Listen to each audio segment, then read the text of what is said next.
Henrique Rondinelli, ele é mestrando em filosofia da UFRJ também, e trata bastante da filosofia da ciência, contexto visão sinóptica e estereoscópica, duas concepções da filosofia e da ciência no discurso. Boa tarde. Boa tarde.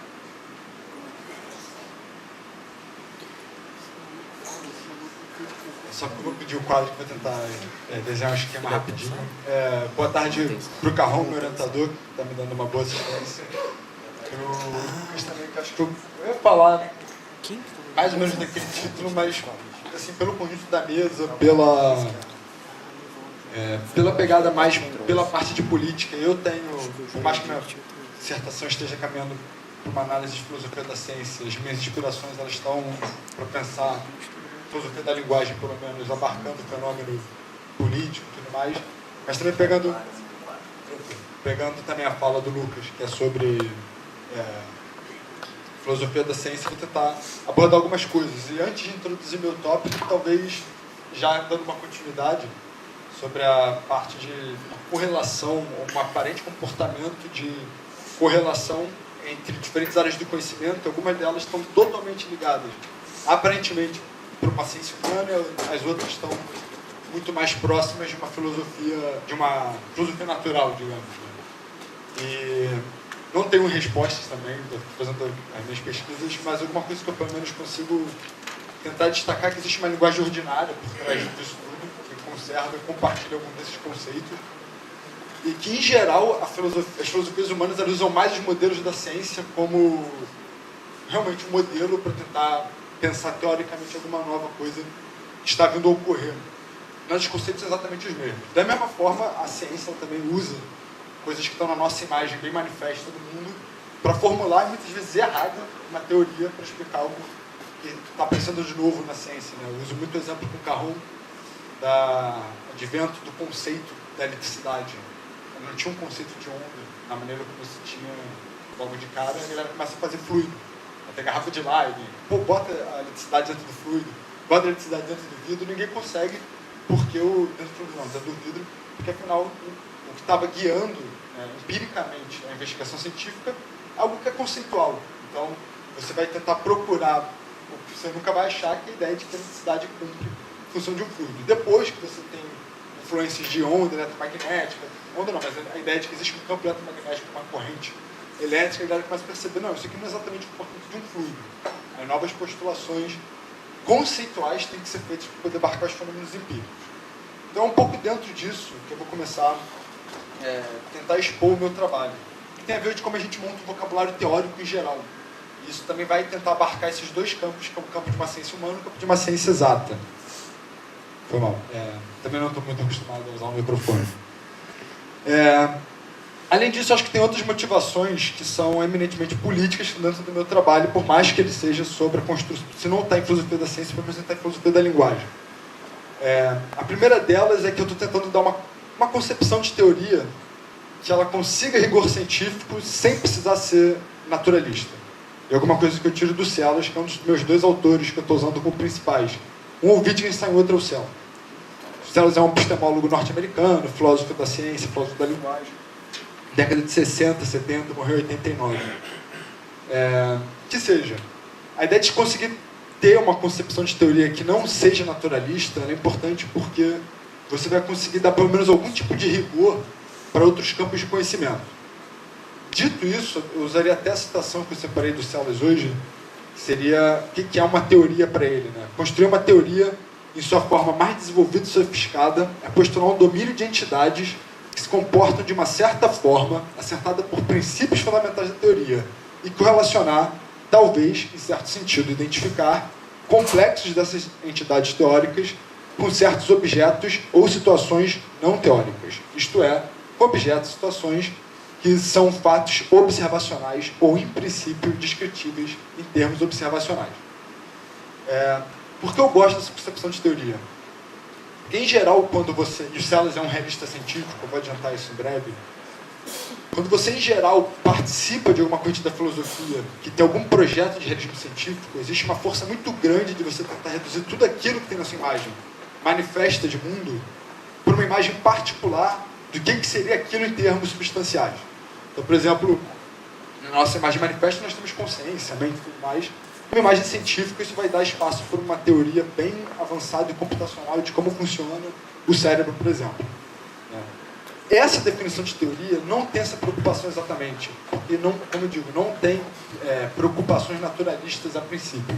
Então, se você tem algum conceito que eu acho absolutamente válido, acho que tem um rigor científico muito alto, como de classe social, por exemplo, você não vai conseguir reduzir ele, por exemplo, a termos substanciais, como uma visão realista vulgar tenta fazer. Mas com essa definição de que você está sentando princípios teóricos para poder elencar como certos comportamentos observacionais ou não, ou por inferência observacionais, vão se comportar, vão reagir, vão atuar, de certa forma é isso que eu procuro. O outro ponto que eu acho que tem uma ligação com política muito forte, eu estou mudando até um pouco o tom da minha fala para tentar fazer mais coerência com as apresentações que todas me agradaram muito. Mas o outro ponto, acho que está dando mau contato, na verdade. O outro ponto, ele seria alguma coisa que eu vejo, o Carron concorda ou não, se ele quiser, mas é algum reflexo que eu vejo do próprio pensamento do Celas com algo do Marx. Porque você falou de Celas e Marx hoje. E eu acho que os dois têm um tipo de conciliação para se fazer que é muito difícil, mas os dois muito habilmente conseguem de alguma forma. Diferente, mas conseguem. A do Marx talvez seja o materialismo, que é uma doutrina historicamente absolutamente determinista, mecânica, com uma agência da classe dentro da história. Então isso para mim é uma certa... há de se resolver. Acho que o Marx, ele, dentro do materialismo histórico, doutrina dele, dialético, ele consegue resolver isso. Mas no Celas também tem alguma coisa muito semelhante, que ele quer endossar um realismo científico, então uma visão substancial do mundo das coisas que de fato ontologicamente estão lá, sem descartar algumas coisas que estão em imagem manifesta, entre elas a ação ou normatividade humana. De alguma forma, como eu vou tentar fazer isso na minha pesquisa, eu não vou adentrar, acho que seria talvez a parte mais densa, é provar que episódios semânticos, por natureza, por essência, eles são... natureza não, só para não entregar o peixe por essência, mas por essência eles são episódios normativos, mas isso fica a critério, se der tempo eu posso elaborar isso. Enfim, acho que essas são as minhas duas principais motivações de estar fazendo algo em filosofia da ciência que me levem, que estão com o pé na filosofia política. Vindo para cá de manhã, chegou esse livro que eu tinha perdido no assalto, e eu quis trazer porque eu acho que ele tem muito a ver com isso que eu tento fazer, que é montar uma teoria que não tenha termos naturalistas. Você não precisa concordar ou não com o livro, mas no a Psicologia de Massa do Fascismo, do William Reich, ele faz meio que um Frankenstein teórico gigantesco, que ele acha que tem uma falha no marxismo, que tem que ser suprida por uma nova concepção que só o Freud conseguiu trazer. Que seria a ideia de que você não conseguiu prever o fenômeno fascista, e a ideia de que o trabalhador ele tenta buscar, ao invés, assim, pelas condições materiais, ele vai buscar revolução socialista, mas no fundo ele vai buscar a própria opressão engendrada pelo sistema liberal em falência, que seria uma solução fascista no caso. Concorde ou não assim, com as teses de psicologia, eu acho que ele está trabalhando no fundo conceitos que são altamente metodológicos, conceitos de classe social, principalmente, e os que vêm lá de uma análise marxista, e o conceito da psicanálise. Em geral, muita gente acha esse livro muito pouco ortodoxo, acharia esse livro até bem difícil de engolir, mas no fundo o que eu quero fazer é gerar uma transição dessa imagem manifesta que a gente tem do mundo para uma imagem científica onde determinados conceitos não possam ser reduzidos. E daí salvar também uma normatividade das ciências sociais. Então você pode falar de uma ciência que estuda as classes de forma absolutamente rigorosa, né? Nesse sentido. Para isso eu usar o quadro, só para explicar alguma coisa muito particular de como funciona, mais ou menos a minha pesquisa. Não falando das visões, eu trabalho algo chamado garfo conceitual. O que seria isso? Seria a ideia de que você tem dois tipos ou dois polos de maneira que você formula conceitos. Um deles seria um polo metodológico, onde você formula conceitos que têm existência teórica ou não. Em geral, a sociologia ela estaria desse lado. Ela vai montar entidades que são metodológicas. A classe social, dificilmente você vai conseguir descobrir uma existência substancial para isso, ou que é o conjunto de todas as pessoas que pertencem à classe social. Não faz sentido. Do outro lado, teria um ponto que seria a parte substancial de entidades que existem ou não existem. dentro da minha pesquisa, você tem esse seguinte movimento. Em geral, o realismo científico ele vai tentar ao máximo pegar aquelas entidades que são metodológicas nas ciências e levar elas para o âmbito de uma existência substancial, né? E quando eu digo isso é porque, de fato, na ciência você postula algumas entidades sem mesmo saber se elas existem substancialmente, e numa ciência futura a galera vai ter tecnologia para poder descobrir se aquilo é ou não. Ou, pelo menos, o paradigma que eu uso muito é de Darwin de genética, né? A maneira como ele cria uma certa lacuna para variabilidade que, em seguida, a genética vai poder até preencher substancialmente e endossar as teses darwinistas. O outro ponto, que seria o movimento contrário, que eu vou trabalhar no grafo conceitual, seria um movimento típico da filosofia, que seria aquele que você pega entidades substanciais, que outrora na filosofia as pessoas acreditaram que tiveram existência substancial, que seria um erro clássico da filosofia. Você tentaria, digamos assim, demonstrar, né, a qualidade metodológica que elas têm. No fundo, então, só para tentar explicar isso sem o quadro, a gente tem a seguinte imagem que eu estou tentando elaborar. E aqui tem os dois autores que eu estou usando, né? Você tem o Wittgenstein, que seria um movimento de análise conceitual. Dele, eu tento, pelo menos a partir dele, conservar isso. A ideia de que existe uma normatividade mínima e ela está na maneira como você faz os conceitos. E você tem o Celas, que apesar de concordar com a análise conceitual, ele vai começar a endossar as teses de um realismo científico. Seria você poder traduzir ao máximo toda imagem manifesta, uma imagem que seria permeada por entidade metodológica, para uma imagem científica, que seria uma imagem que só tem, teoricamente, idealmente, imagens de entidades substanciais, né? A maneira que eu vou tentar fazer, ou pelo menos que eu estou tentando fazer, é provar que episódios semânticos não podem ser enquadrados, que são episódios metodológicos, substanciais, e alguns conceitos, como de classe social, o conceito de ego, sei lá, estou pegando o exemplo do Reich, que trabalha com várias partes do conhecimento, eles não vão poder ser reduzidos para uma imagem científica. E a ideia de uma teoria que não tem conceito, ou não tem um paradigma naturalista profissional, ela funciona particularmente bem para isso, pelo simples fato de que você vai conseguir, pelo menos, elaborar observacionalmente e assentar princípios metodológicos para descrever algo que a gente vai ter um acesso observacional mais tarde, né? Então, por isso, pelo menos aí algum horizonte possível de pesquisa, né? Acho que é basicamente isso que eu posso adiantar agora, para não adentrar mais nos pontos.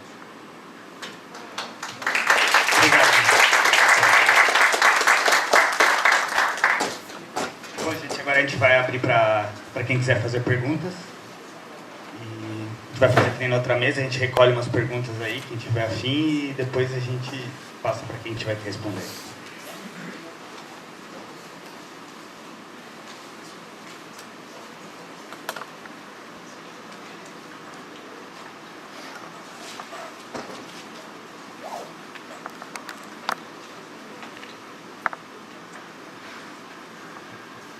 Alô. A minha pergunta é para o Daniel. Ontem a gente estava, fazendo uma reflexão de como, assim, meio solta, informalmente, de como muitas das categorias, muitas das imagens, muitas das representações que aparecem para descrever o mercado financeiro, aparecem às vezes para descrever a mudança climática, né? A diferença de escala, as tensões típicas dessa diferença de escala, as diferenciações entre as linguagens microsituadas e macro, representacionais, a tensão entre determinação de curto e longo prazo e etc, né? Como eu não entendo nada de mudança climática, mas um pouquinho de mercado financeiro, eu queria ouvir de você se você acha que faz sentido pensar dessa forma, ou se é só um encontro fortuito, se é só uma mera coincidência, se a gente pode extrair algum tipo de consequência dessa analogia entre mercados financeiros. Você citou brevemente aí, inclusive, a possibilidade de combinar tecnologias e paradigmas que são desenvolvidos em ambas as áreas, né? A gente, inclusive, mencionava isso informalmente ontem, quando estava refletindo sobre isso. Enfim, queria te ouvir um pouco sobre isso. Valeu.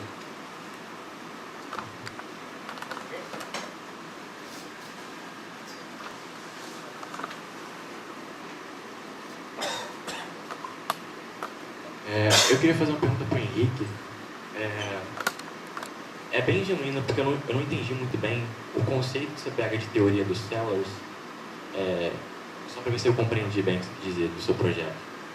Que a teoria dele fala que certos princípios normativos e metodológicos, eles têm um critério de verdade porque no futuro, quando nós atingimos uma certa técnica, uma certa tecnologia, nós podemos observar esses fenômenos e verificar se é correto as nossas previsões. Porque, por exemplo, na física, o Lucas com certeza sabe disso, que na física quântica tem um problema das variáveis ocultas, que é uma saída da física quântica, etc. E algumas interpretações fazem.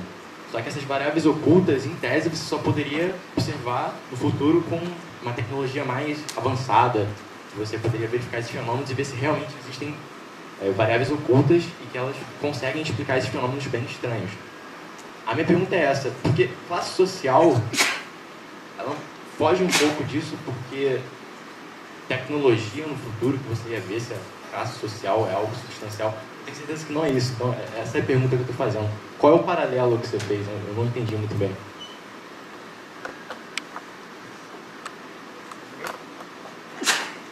Eu queria fazer uma pergunta pro pessoal do Vitor, que esse Latour deve ser francês, né? Ele é francês, né? Porque enquanto vocês falavam, eu fiquei com a impressão um pouquinho de que a relação que ele faz entre os cientistas de formação social, me lembrou um pouquinho o Althusser quando ele fala de ciência e ideologia. E eu não ouvi vocês falarem a palavra ideologia, e teve um momento que me pareceu, lembrava muito ideologia, quando vocês falam que a máquina une coisas heterogêneas em uma só, né? Sim. Então, assim, eu fiquei com uma sensação que talvez o Althusser, ou que eu queria saber de vocês, se o Latour tem alguma coisa a falar sobre ideologia. Porque eu tenho impressão, não tenho certeza, mas o Althusser, acho que ele fala alguma coisa especificamente sobre os cientistas e a ideologia. Então, esse cara tem a impressão de que ele pode estar perto da ideologia de alguma forma. Pro Lucas, eu queria perguntar para você o seguinte: como você falou bastante de Newton, dessa relação entre ciências sociais e ciências da natureza, se você já pesquisou alguma coisa sobre o Kant, no sentido dele ser um cara que pensa a ciência como uma mudança de paradigma de pensamento, na crítica da razão pura, porque muito da filosofia relaciona Kant com uma mudança, um reflexo filosófico da revolução científica newtoniana, né? E mais ou menos pensando mais ou menos como o Henrique falou, se a filosofia não seria o tipo de pensamento que pensa justamente o que é você transacionar um conceito de um campo para o outro. Isso não é exatamente ciência, mas eu estou pensando um pouco no Badiou. O Badiou às vezes fala alguma coisa sobre possibilidades entre campos, o que significa uma coisa que eu queria até que o Gabriel tivesse para falar, mas ele pensa às vezes o que é você transacionar um campo para o outro. E o Kant parece que estava fazendo alguma coisa parecida com isso quando ele falou. Eu queria saber se você chega a tocar um pouquinho em filosofia quando você faz sua pesquisa. Deixa eu fazer uma pergunta. Também mesmo.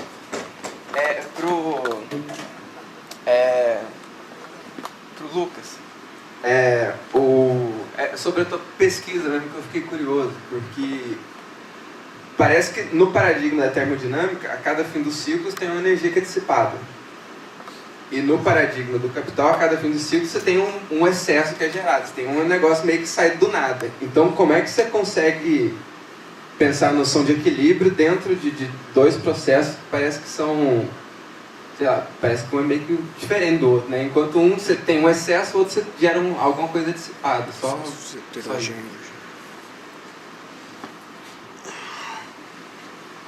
Vou na ordem dessa. Mais um?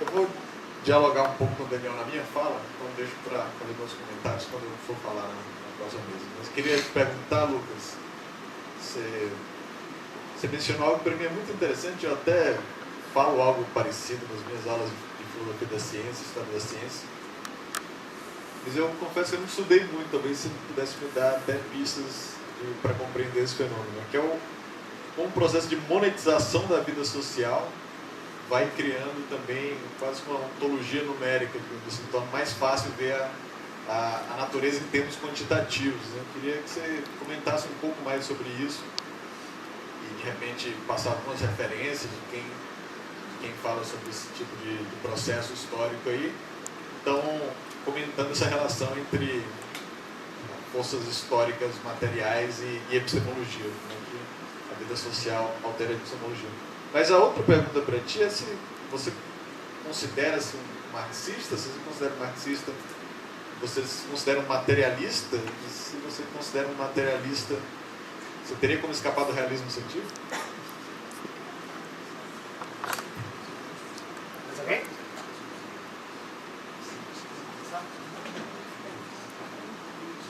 Bom, pergunta do Paraná. Do Paraná. Só a tua pergunta, Paraná. Paraná. Tá aqui. Respondendo a tua pergunta. Então, a analogia entre mercado financeiro e ciência climática. A minha primeira resposta seria que sim, existe essa analogia, ela faz sentido.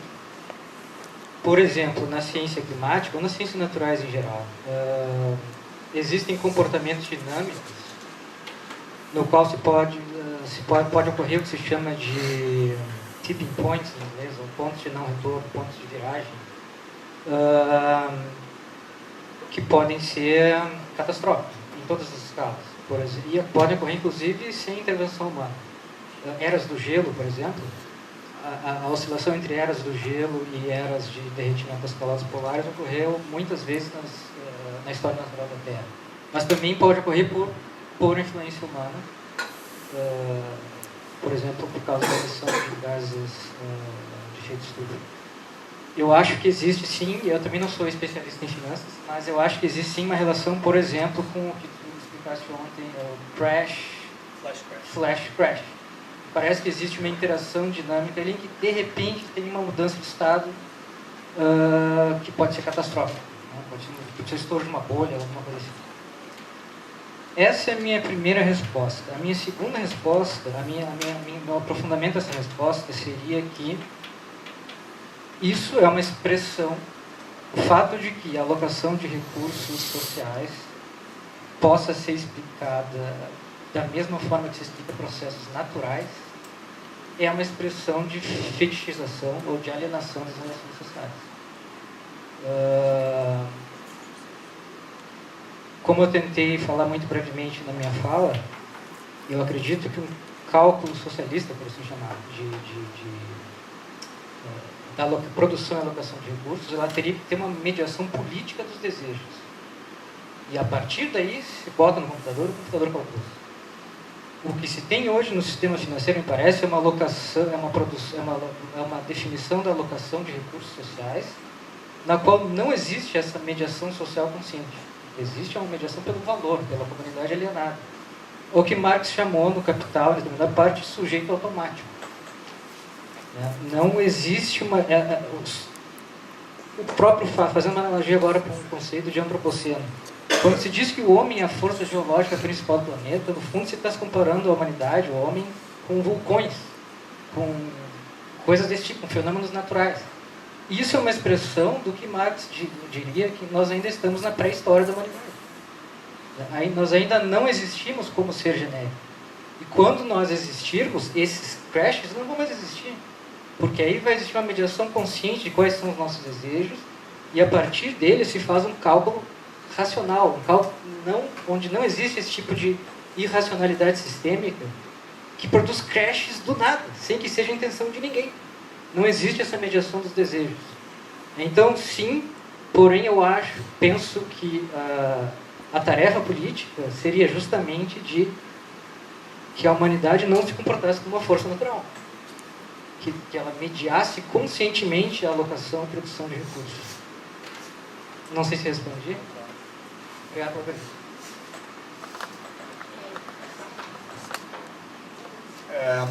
Eu entendo sua pergunta, mas acho que ela foi ocasionada sobretudo pela minha própria falha de explicação. Porque acho que quando você tem vários assuntos que você quer elencar, principalmente quando eles seguem uma dinâmica, pelo menos de gráfico, é muito difícil falar isso de certa forma. O que eu estou querendo dizer não tem nada a ver de futuramente deduzir uma existência substancial para a classe.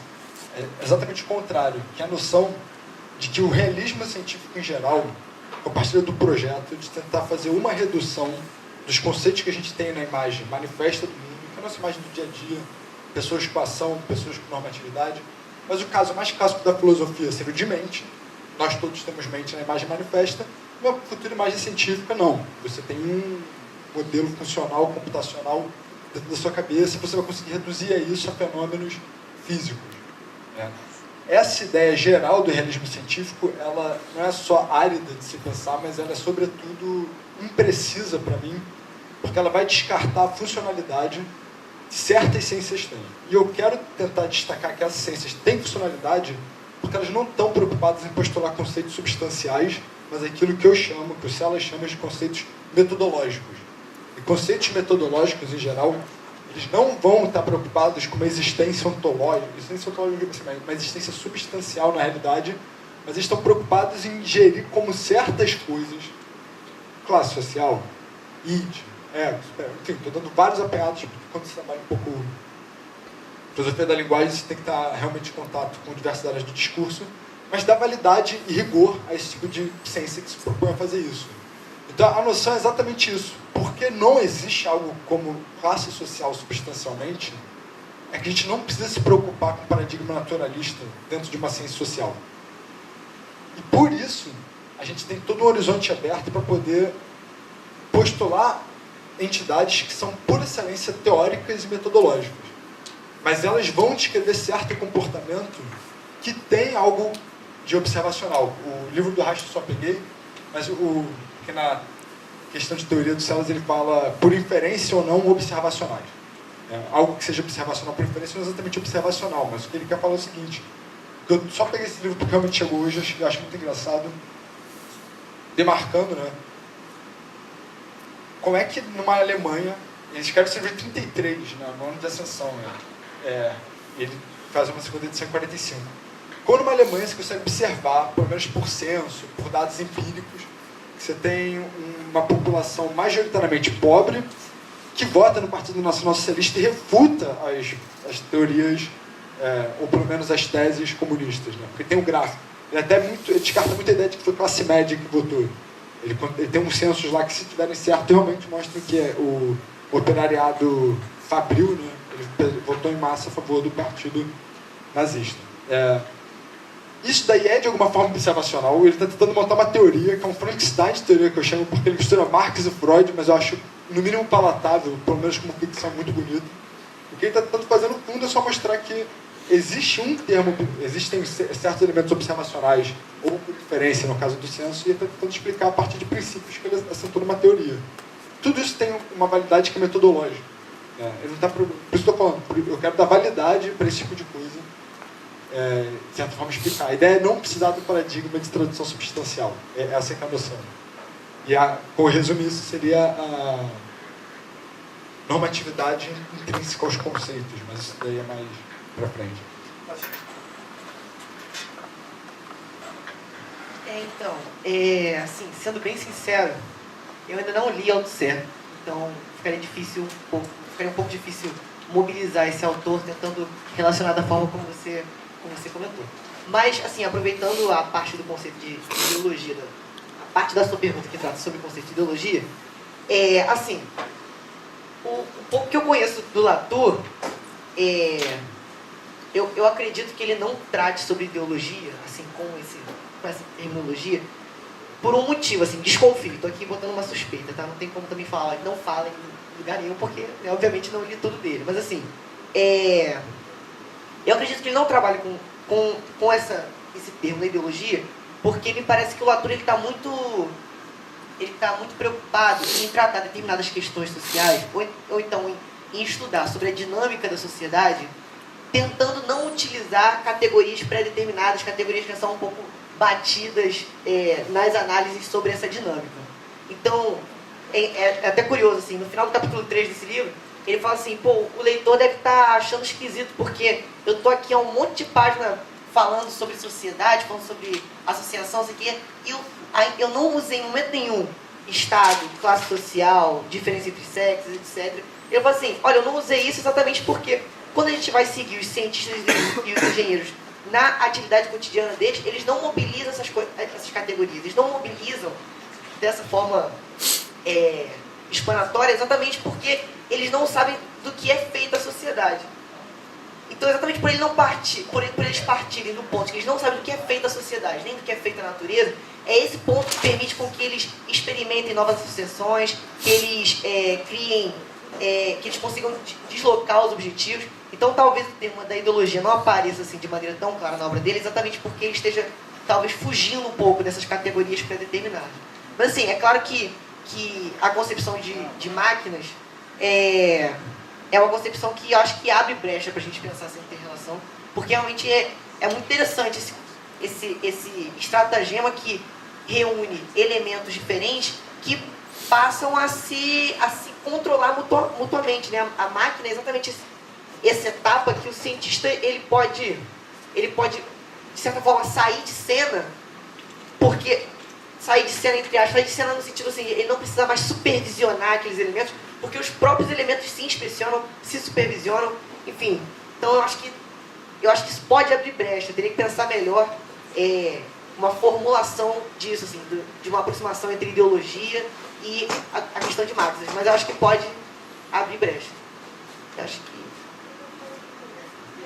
Eu também acredito que pelas estratégias de... Como a gente já trabalhou aqui, toda a forma com que esse processo se dá, eu acho que tem muito a ver com questões políticas, ideológicas, né, no plano de fundo da ciência, no que está acontecendo debaixo do pano, né, do que antes do projeto final que a gente está vendo, né? Então eu acho que tem muito de ideologia nesse caminho, na forma com que as coisas se seguem, na junção de aliados e tudo mais, para que é essa integração para um objetivo final, no caso, né? A gente não pode tirar um cunho ideológico disso, né? Mas, enfim, acho que é isso. É basicamente isso, assim. Eu acho que uma das coisas que me salta os olhos, assim, quando eu leio Latour, é que, tipo, ele não usa as categorias pré-estabelecidas para analisar a sociedade. Ele vai seguindo os nativos, os cientistas e engenheiros, e vai chegar a algum ponto, entendeu? Então, tipo, acredito, porque ideologia faz parte da realidade, eu acho que a gente não tem como tirar isso, porque pode ver isso e concretizar, mas ele não vai usar esses termos, acredito eu. Ele vai seguir os nativos.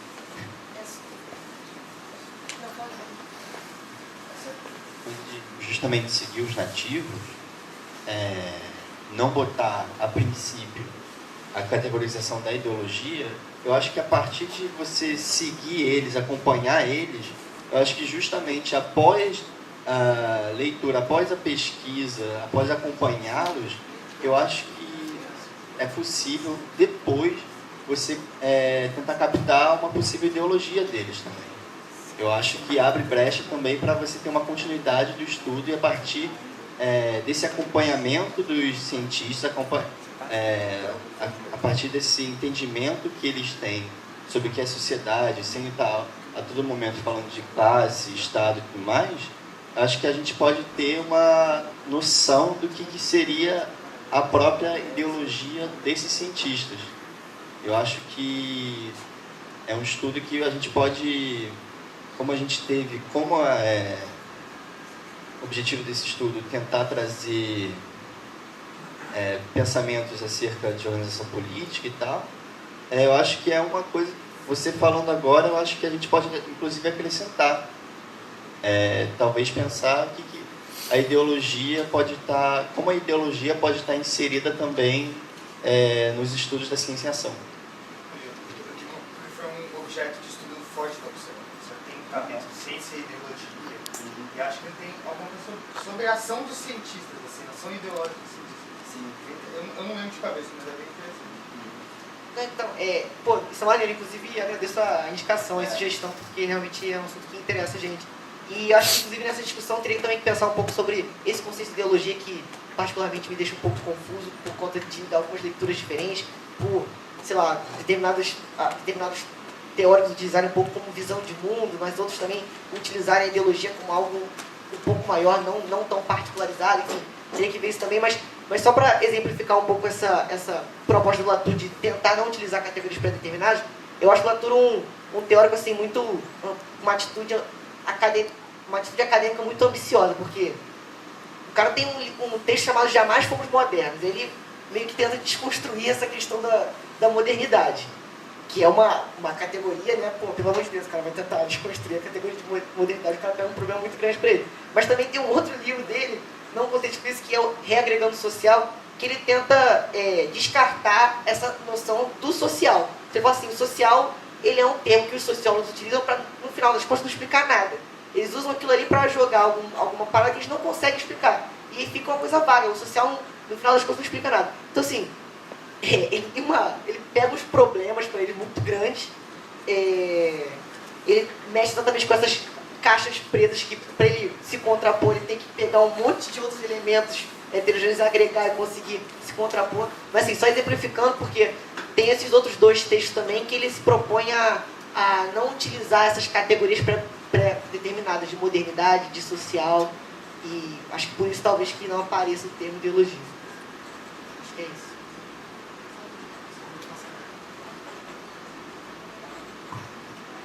Bom, quem me perguntou sobre Kant, você. Bom, Kant é uma lacuna na minha formação, sem dúvida, entendeu? Porque vindo da física, da história da ciência, a gente não dá conta.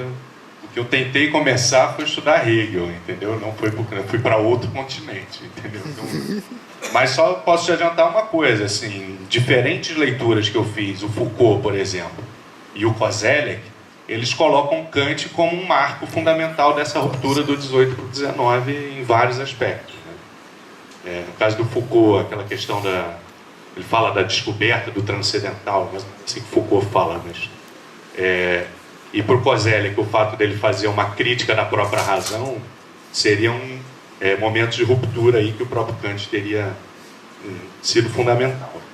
Assim, mas eu reconheço como uma lacuna mesmo. É muito difícil, né, a gente dar conta de tudo. Latour é outra lacuna também. E eu particularmente escolhi não ler, porque de vários outros, assim... Mas eu acho que é isso, acho que a gente tem que...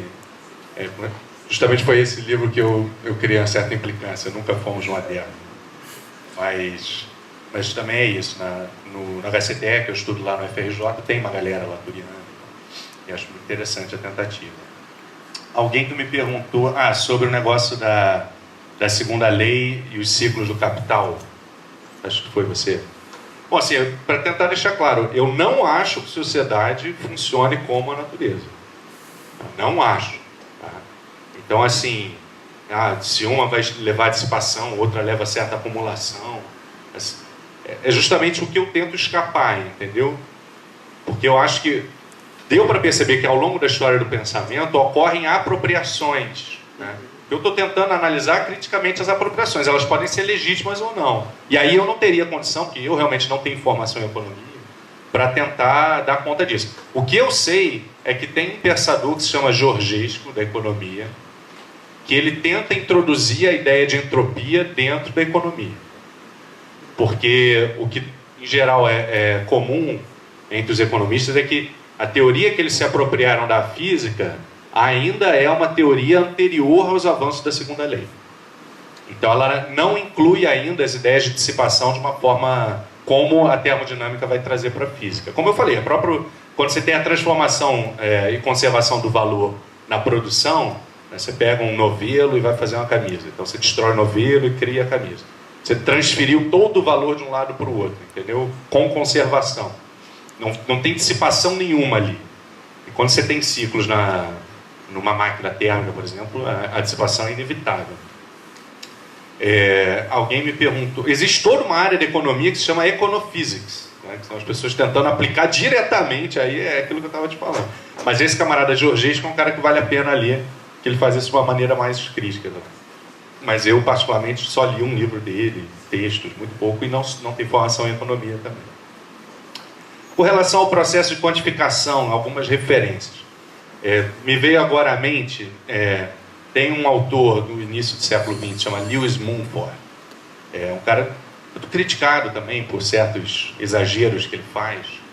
mas ele é um cara que ele é usado, por exemplo, pelo o Edward Thompson, na formação da classe trabalhadora inglesa. Ele pega todo um histórico que o Mumford foi fazendo de como a sociedade ocidental ela vai se ordenando a partir de certo momento. Então, ele vai lá nos mosteiros da Idade Média mostrando como o relógio surge para regrar. Quem me fez essa pergunta, perdão? Desculpa. Como é que surge o relógio e o regramento do tempo, né? Então, na Idade Média, quando estava reinando o caos, os mosteiros eram o espaço da ordem. Então, você tinha hora para acordar, hora para comer, hora para rezar, hora pra... Não tem nada a ver ainda com a economia capitalista, mas ele vai começando, vai pegando dali. Aí ele vai pegando a construção da perspectiva. Enfim, aí ele vai chegando na época mais da Revolução, o controle do tempo, que saiu da hora, passa para o minuto, passa para o segundo, então ele vai mostrando todo um processo de quantificação da atividade cotidiana que vai resultar na quantificação do trabalho. Um camarada interessante, Witold Kula, esse já é marxista, se não me engano. É O Homem e a Medida. Posso estar errado aí com o título. A Medida do Homem, é isso. Obrigado. Muito interessante também. Um camarada que eu gostei muito de ler, infelizmente nunca consegui o livro todo, nem nos sites piratas, é o João Bernard, Poder e Dinheiro.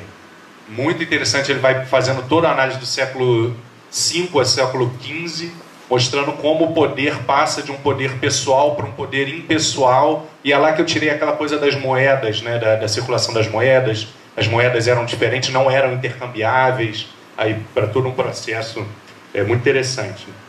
João Bernardo, o pouco que eu li, eu achei muito bom. E por fim se perguntou, né, se eu sou marxista e tal. Sou marxista, inclusive sou de uma organização marxista que se chama Resistência, pretensamente revolucionária. Eu tenho uma... Pretensamente, né, porque, quem é a organização revolucionária? Não tem, né? Aliás, esse é um debate a se fazer também. Eu acho impossível reconstruir o Partido Revolucionário, mas vamos lá, a gente vai tentar. Eu acho que a gente vai trabalhar muito mais em termos de frentes e tal. Eu atuo, por exemplo, no movimento sindical. Estou tendo muito mais uma atuação política atualmente do que uma atuação acadêmica. E acho que as coisas não têm que ser separadas, né? Mas acaba que no dia a dia a gente acaba sendo empurrado para lá. Mas, efetivamente, não sou relativista. Porque eu acho que às vezes tem uma certa diferença. Eu gosto muito de ler diversas orientações diferentes e confrontar elas, entendeu? Por isso que eu tenho várias referências. Kozelek, por exemplo, que eu falei agora há pouco. É um cara que você vê, é um cético, ele é literalmente antimarxista em certos aspectos, mas ele tem várias coisas que corroboram as pesquisas que eu venho fazendo. O próprio Foucault, né, tem lá a sua relação de amor e ódio com Marx, né, sabe lá.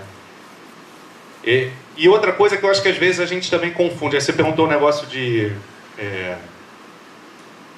Desculpa, não lembro direito da pergunta. Mas... Isso. Eu acho que quando a gente lida com a história do conhecimento, as pessoas confundem muito as palavras e as coisas. Por isso que é bom o título, né, do Foucault. As pessoas confundem muito as duas coisas. Então as pessoas confundem realidade com conhecimento sobre realidade, né? Então existem pessoas que acham que existe um conjunto de coisas desconhecidas e um conjunto de coisas conhecidas. E o processo do conhecimento é passar daqui para cá. Isso para mim é a coisa mais rasa possível. Eu acho isso... Para mim, o conjunto do conhecimento é um conjunto crescente, mas existe um outro conjunto que é o conjunto do desconhecimento. Que quanto mais você conhece, mais ainda você desconhece. As dúvidas vão aumentando, as possibilidades de correlação vão aumentando e tal. Porque o conhecimento ele não é a realidade em si, né? São correlações que você vai fazendo. E isso para mim não é relativismo, entendeu? Tem que separar um pouco as duas coisas.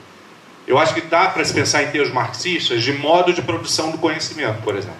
Então a ciência, como a gente chama a ciência, poderia ser pensado em um modo de produção específico do conhecimento. Ele tem avanços em relação a modos anteriores, por exemplo, né? Eu acho que às vezes a gente repete, né, dualidades que talvez já estejam de certa forma superadas, matéria e ideia. O camarada estava falando aqui de questão do substancial. Cara, não tem nada substancial mais na física, é tudo número, entendeu? É meio assustador isso.